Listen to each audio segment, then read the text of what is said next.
गुजरात में आज शाम अचानक पेट्रोल डीजल की किल्लत की खबर फैल गई और उसके बाद हर एक पेट्रोल पंप के बाहर इसी तरीके की लंबी लंबी कतारें देखने मिली।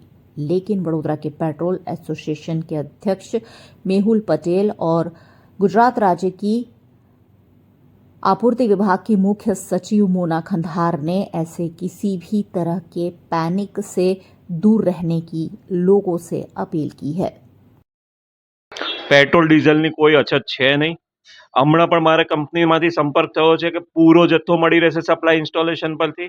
બરાબર છે. આ એક સવારે અફવા ચલાવી છે, ક્યાંથી ચાલી છે, સરકારે તપાસ કરવી જોઈએ, જેને લીધે આખા ગુજરાતની પબ્લિક પેનિકમાં છે અત્યારે, અને બધે જ અફરાતફરી મચાયેલી છે.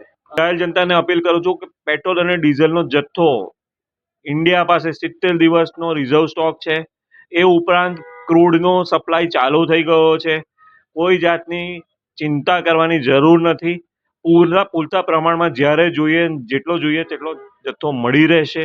અમે લોકો સરકારી ખાતું તથા પુરવઠા ખાતું આ વસ્તુ માટે કટિબદ્ધ છીએ, તો કોઈ જાતની ચિંતા કરવાની જરૂર નથી. ગુજરાતના દરેક નાગરિકોને અમે રાજ્ય સરકાર વતી ખાતરી આપવા માંગીએ છીએ કે ગુજરાત રાજ્યમાં પેટ્રોલ અને ડીઝલનો કોઈ પણ પ્રશ્ન નથી.